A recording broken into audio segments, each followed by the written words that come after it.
hijau yang kemarin terlibat dalam kecelakaan, khususnya di pool di mana taksi tersebut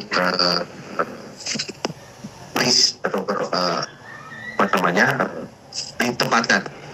Jadi audit investigasi yang kami lakukan meliputi seluruh aspek, baik itu aspek operasional, aspek teknis, kemudian juga sumber daya manusia, dan ini masih berlangsung.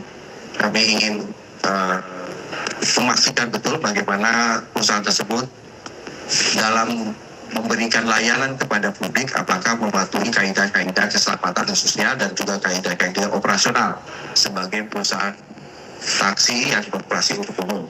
Jadi kami minta kesabarannya dan kami akan mengupdate kepada rekan-rekan media hasil dari audit investigasi tersebut.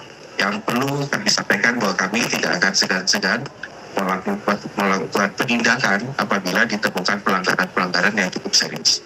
Demikian.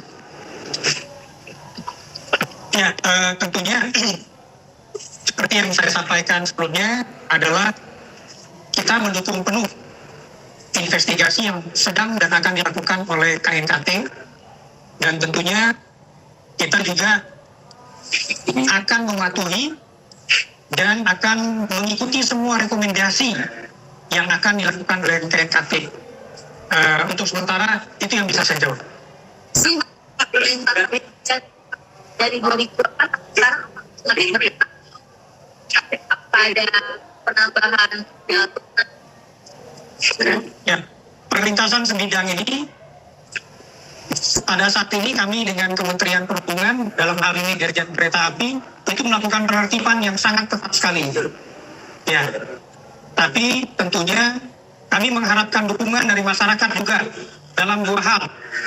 Satu adalah tidak membuat perlintasan liar lagi.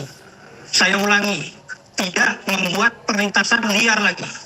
Ketika membuat perlintasan liar ini, maka satu, menghalangi visibility dari masinis kami. Yang kedua, seperti yang kita ketahui, ya, perlintasan yang resmi dan yang dipasang peralatan itu tidak hanya simple hanya pakai portal, itu ada alat sensor di dalamnya. Itu yang pertama kami minta dari masyarakat. Yang kedua, jika ada perlintasan-perlintasan yang sudah dijaga, sudah dipasang alatnya, jangan dilanggar. Yang ditutup, yang kami sudah tutup karena tidak memenuhi syarat-syarat keselamatan, mohon jangan dibuka lagi. Mohon jangan dibuka lagi.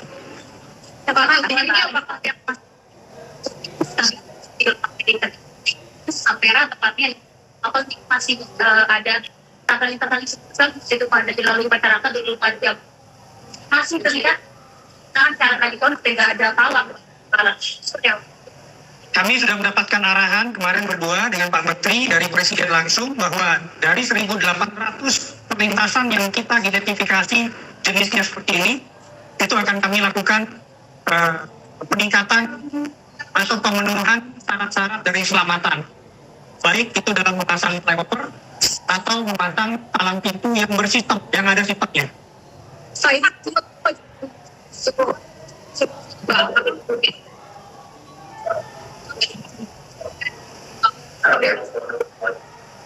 Untuk keselamatan tidak ada kompromi seperti yang saya sampaikan tadi. Tidak ada toleransi, tidak ada kompromi. Kita sudah lihat sedikit saja aspek keselamatan terganggu, sedemikian banyak korban yang berjatuhan. Maka kami hanya akan melihat dari dengan Pak Dirjen KA juga, kami hanya akan melihat memenuhi persyaratan apa tidak. Jika tidak memenuhi persyaratan, maka kami akan tutup. Dari PTA bahwa gerbong terpon akan dipindah, ini bagaimana tanggapan dari KAI? Seperti yang saya sampaikan tadi, KAI menjamin keselamatan. Ya, bagi kami keselamatan tidak ada toleransinya sama sekali, tidak ada kompromi sama sekali, dan kami tidak membedakan gender laki dan perempuan. Pak, evaluasi ya Pak Mudir, evaluasi pembangunan antisipasi dari Pak. Saat yang Mudir.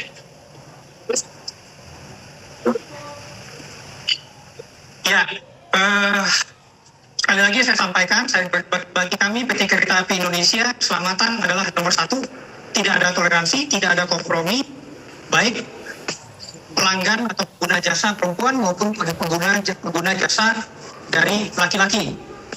Tentang penempatan laki dan perempuan itu hanya untuk kenyamanan atau kemudahan saja. Ya. Jadi selama ini kami mengutamakan perempuan untuk tingkat kenyamanan dan kemudahan akses dan tentunya keamanan di dalam kereta juga.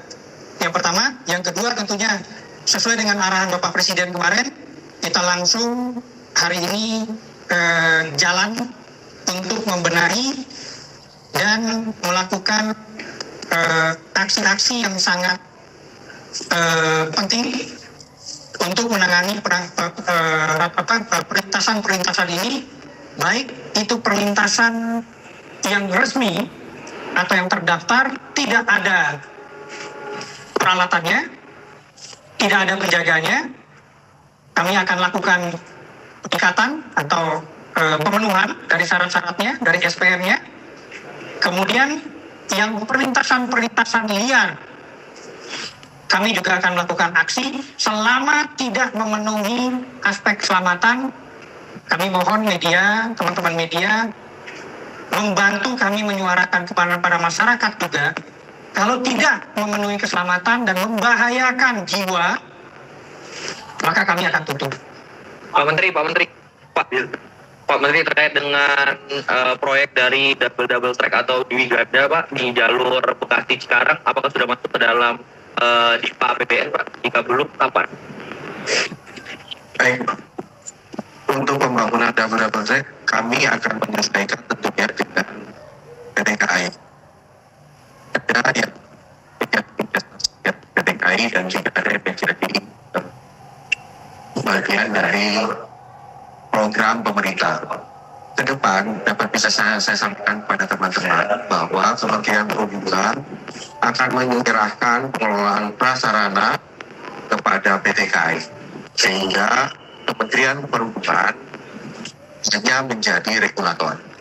Jadi perubahan ini akan juga mempengaruhi pola atau perencanaan daripada PT KAI, termasuk diantaranya adalah pembangunan double track tersebut. Jadi ini akan kita sesuaikan lagi dengan kondisi yang terbaru bahwa prasarana akan diserahkan seluruhnya kepada PT KAI. Ya. Oke.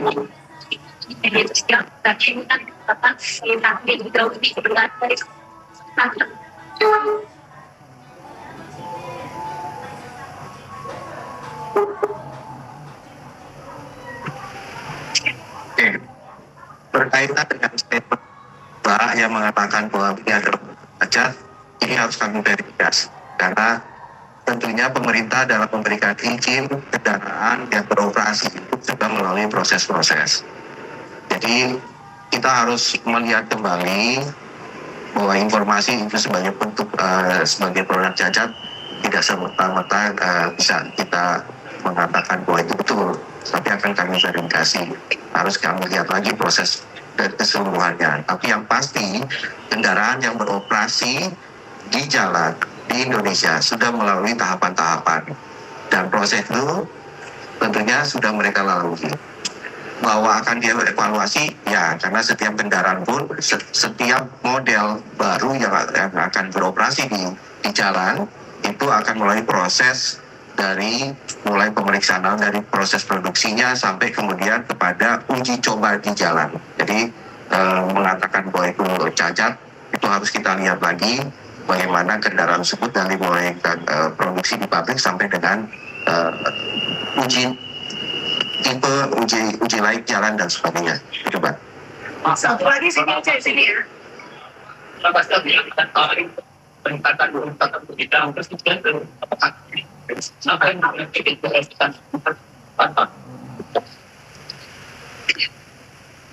Ya, seperti saya sampaikan tadi, kita sudah punya data 1.800 itu mana yang prioritas satu yang sangat membahayakan, itu yang akan kita prioritaskan dulu di tahun ini. Ya, tentunya seperti yang disampaikan oleh Pak Menteri tadi, bahwa ada rencana untuk pengalihan pengelolaan dari aset-aset prasarana ini. Kami sekarang dengan Kementerian Perhubungan sedang berproses cepat juga untuk melakukan ini. Segera nanti saya akan sampaikan. Dua pertanyaan Pak dari berita satu. Berarti verifikasi gerbong perempuan tidak dipindahkan ke tengah atau seperti apa Pak? Yang kedua adalah tentang banyak juga spekulasi dari masyarakat yang mengatakan kalau hambatan dari pembabatan jalur liar ini karena ormas, Pak, benar nggak sih? Dan juga apa yang harus dilakukan terhadap ormas tersebut? Ya, satu adalah mengenai gerbong perempuan, seperti yang saya sampaikan tadi, kita tidak membedakan dari tingkat keselamatan, tidak kita bedakan antara gender perempuan dan gender laki. Ya. Yang kedua adalah selama ini kami melakukan pemisahan itu karena ada beberapa aspek. Aspek pertama adalah supaya tidak terjadi yang namanya harassment. Yang kedua adalah memberikan kemudahan akses untuk para perempuan atau para wanita juga.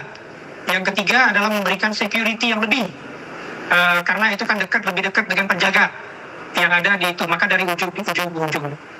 Jadi untuk sementara aspek itu yang kita gunakan untuk ormas seperti yang saya sampaikan tadi, selama itu tidak memenuhi syarat-syarat untuk menjamin keselamatan, maka kami harus tutup. Apakah menutup itu dengan jalur hukum, maka kami akan tutup. Mungkin dari pagi tadi ada beberapa keberangkatan dari stasiun Garut dan stasiun Senen. Berarti pemastian lagi rekan sudah membuka dan merilis. Jadi apakah masih akan ada penutupan? Lalu untuk Pak Dudi Sipra untuk penegasan juga sanksinya bagi para korban meninggal dunia dan juga korban luka ini sebagaimana, Pak? Apakah sudah ada skemanya? Mau jawab yang tadi yang lintasan, tadi kan sudah dijawab dan sudah disampaikan oleh Pak Dirut bahwa jalur sudah mulai dilalui, tapi dengan pembatasan kecepatan. Ya, ada pembatasan kecepatan karena itulah yang direkomendasikan oleh KNKT.